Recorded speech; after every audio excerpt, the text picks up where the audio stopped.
Thank you, Klaus. Thanks. ¿Cómo funciona esto?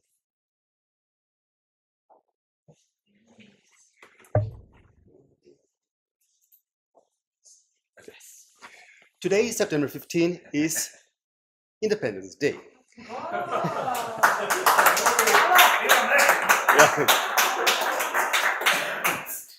It is when all Mexicans, wherever they are, join together to celebrate loudly the most popular night of the year. Apart from loudly, these are half-true facts. The first, it should have been the 16th, not the 15th, but some president thought to move one day ahead to coincide with his birthday. Secondly, 1810 is the year of the Declaration, while independence finally was achieved in 1821. What has music to do with all this? It does in many ways.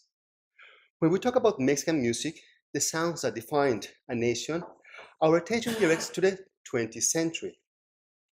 For example, 2010 was officially named the bicentenary year, and numerous events were organized, remember, for the 200 years of the Declaration and not the consummation of it. As expected, the main event took place at the Zócalo, Mexico City's downtown. Having the Mexico City Cathedral, there you see it in the center, and the National Palace to your right, as backgrounds, there was no lack of special effects, endless fireworks, and of course, a lot of music. Question: what was the music work that closed this ostentatious celebration, or what were the musical sounds that identifies Mexico's ideology? Simple answer: Sinfonía India by Carlos Chávez. This very well-known work represents the paradigmatic sounds of nationalism, the ideology consequential of the revolution, the social movement from the early 20th century. So, the sounds, and by sounds I mean the music, that should represent the 19th century were literally replaced by the ones from the next century. Just imagine if any piece from the independence had been performed. The people surely would have reacted in wonder, as the music works from the first years of these nations are not recognized as the sounds of Mexico's identity. Why is this music not known? What happened to the musicians from those times? Is there nothing left from Mexico's 19th century music practice? On the contrary, and my colleagues can testify to that. There is plenty of music, but the situation is complicated. You all know that. Not long ago, in 2004, I visited the Cathedral of San Cristóbal de las Casas in Chiapas, south of Mexico, one of the first dioceses founded in the early 16th century, when it belonged to New Spain. There was music, but no access. Permission had to be granted. Then I returned the following year, not knowing what to expect. In a matter of days, we had compiled 11 music manuscripts by 5 Mexican composers. José Antonio Gómez y Olguín's Matins, Invitatorio, Himno y Ocho Responsorios, with its massive 500 folios, caught my immediate attention. There was a topic to investigate. First stop, Mexico City Cathedral, which has been said to have, and I quote, the largest music archives in the Spanish-speaking world, larger even than any of those in Spain itself. And among this impressive collection, Gómez's main music corpus, although not all of it. So, who is Gómez? Months before Mexico became independent, a 15-year-old teenager was already serving as third organist of the Mexico City Cathedral. By the mid-1830s, after 3 centuries of activity, the illustrious chapel master's position was dissolved. There was no chapel master anymore in Mexico at the Mexico City Cathedral. When one door closes, another one opens. Gómez, then 30, was unanimously voted by the Cathedral Chapel to be the first organist.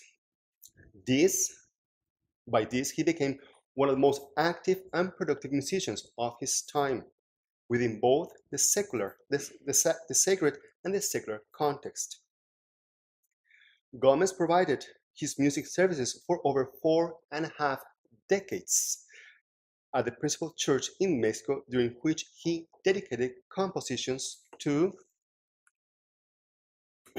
Manuel Posada y Garduño, the first archbishop of the independent period, as well to some infamous names like Agustín de Iturbide and Antonio López Santana. Iturbide went from independence hero to deceptive emperor, a decision that cost him first exile and then, upon return, execution. Santana, who was in and out of presidency 11 times, has always been blamed for losing the territory of Texas. But meanwhile, the music practice of Gómez extended beyond the church. In Mexico City, in the capital, Gómez successfully published, although he is not the author, musical methods for theory, voice, and piano. He also has his own musical journal, Instructor Filarmónico. At the Palacio Minería, he presented his music progress for his music conservatory, and he was asked to be part of the music committee that selected the national anthem.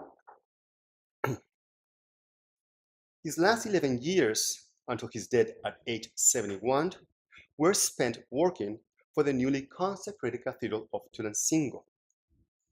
Gone but not forgotten. Through the annotations, corrections, and additions found on the manuscripts, we know that his music were still performed until the early 20th century. In sum, we have in Gómez 1 century of music practice. At least the music literature had noticed his activities. However, much of the information was entirely incorrect or incomplete, and hardly any trace of his music. Times have changed. My homemade version, which is here on the left, of Gómez's catalog includes a Spanish and English introduction and has, I think, some advantages. First, it's already online, and of course, because it's online, it's free of charge. The images and information are easy to see and find. And also, we can change and add if there is any discovery. And also, throughout all this process, RISM, here you have the entry of some of Gómez's works at RISM Catalogue, has played a very important role in all this. For example, before I contacted RISM just a few years ago, there was only 48 entries from Mexico, a number that does not reflect 4 centuries of music practice. Now, there are more than 550 entries, as Klaus had mentioned just before. More than 70 local and foreign composers, and I have to notice a lot of these works are anonymous, but which is not exactly anonymous. I mean, there's no author name, but surely they could be found somewhere else. And at various different archives. And this is just the beginning. Along with well-known names as Jerusalem, Mercadante, and Rossini, colleagues from other parts of the world, and this is one of the main purposes of cataloging, have found out that a couple of masses, one by Cayetano Pagueras, chapel master of the Cathedral in Havana in Cuba, and another one by Joseph Haydn, these turns, there you go, that's Joseph's Haydn Mass, have been found in a isolated parish in Oaxaca. And this is one example of how we found the manuscripts a few years ago. I mean, when I saw that, I almost cried because I'm sure it happens in many places, but it's just shocking. And this is the cover and the first page of the base. Because Gómez's catalog is centered on one particular composer, sorry, the accent is on each work as an independent music entity. The idea is basic. There's a visual representation of the work, followed by the technical information of the fields designated by RISM. The musical incipits, you see on your right, and if needed, commentaries or any additional images. The vast majority of the works of Gómez are in manuscript format and in the following archive: 66 at Mexico City Cathedral, 11 at the Basilica of Guadalupe, 13 Colegio de Vizcaínas, 4 in Guadalajara, 2 in San Cristobal, 26 in Tulancingo, 1 in Morelia. I did not have access, that's why it has an asterisk, and 12 at the Fondo Reservado at the Mexico National Conservatory. Mexico City Cathedral. As a testimony of more than 4 decades of services as organist, conductor, and composer, we have 62 and 4 secular works. The manuscript with the earliest date, 1822, the enigmatic Pieza Histórica, some religious works with Spanish texts, others printed, and along with many hymns, masses, and responsorials, there's an office for the dead with more than 800 folios. A massive work. Basilica de Guadalupe.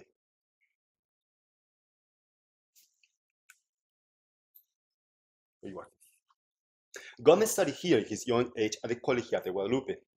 In this location, there are 10 manuscripts and 1 printed document, with dates from around the 1820s, works from his early period.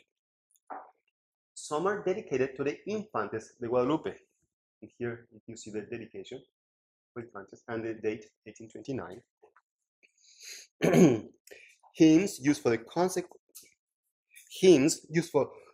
for the consecration of 3 different bishops. And there's a mass that begins with a symphony movement, or a symphonic movement, as Sinfonía on top. Colegio de Vizcaínas. As I was, and the archives here on top on the second floor. As I was preparing Gómez's catalog, I was told about this former girls' school. While nowadays it's a public high school, there are no traces on how 13 works of Gómez arrived to this collection. Modest works, most of them for voice accompanied by organ and piano. Some are printed, and there's an ingenious collection of verses. Guadalajara. This is a significant cathedral, reflected in its rich music collection, still waiting to be catalogued. The only 4 works by Gómez, 3 matins and 1 mass, are of great dimensions. The smallest one has 200 folios.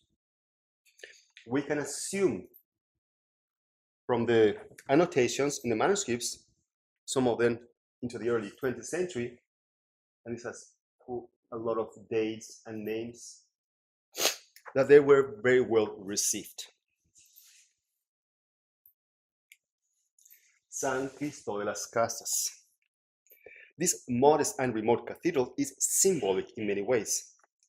The 2 works by Gómez a mass and a matins, were essential for me and other researchers that have followed on this composer and his period. Also, we can confirm that these 11 manuscripts found here came from Guadalajara in the mid-1850s. Tulancingo. After his long services at the nation's capital, Gómez was appointed as the first musician of this new cathedral, where he continued to work until his death. Gómez had to be responsible for his music collection of almost 200 titles. All of them you can find them at RISM. Of those 200 titles, 26 belong to Gómez. Half of these works are masses, and they do not surpass the 10 folios. Conservatorio Nacional de Música. The only secular archive in this catalog, the Conservatorio Nacional, was still active, opened its doors in 1866. In spite of having Mexico City the previous year, 12 works of Gómez made it to this library. The majority are masses, and beside a chant, a hymn, and a responsorial, there are also a very clever composition of verses. Final considerations. I have no doubt of the richness and complexities of Mexican music, and yet the access and consultation of these documents is still an ongoing and complicated project. Personally, it is not about one composer. It is about an entire music practice. It is a constant renewal and rediscovery of Mexico's musical patrimony. This means questioning those relative facts into critical thinking. When I speak of Gómez, and have been doing this for the last decade, I have to accept that he and his period are not within the parameters of the sounds of a nation. However, through archival research, in these past few years we have found and corrected much of his biographical information. There is a growing recognition and appreciation of his legacy, as well as his colleagues, many of them still unknown. We have his music catalog of almost 140 religious works, the first one of any Mexican composer from this time.